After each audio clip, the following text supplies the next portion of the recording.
naon sababna si urang kok ieu teu mawaan ibadah teh sangeuk aya naon di jero hate urang. Ketika ku urang dilengitkeun tentang cinta dunia, cinta makhluk, mawaan ke ibadah asal maksudna ka Allah.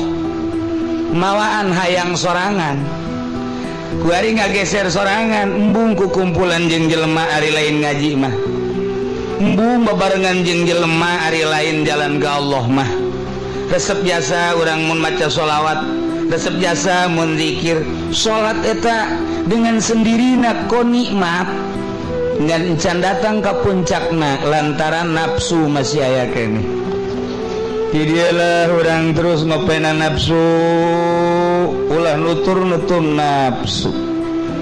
Kahiji, kadua geus beres, nomor katilu jelema nu geus boga pangkat kemudian bisa morosot deui amruk bitaba'iyati li nafsi wa hawa kusabab nuturkeun nafsu jeung kahayang.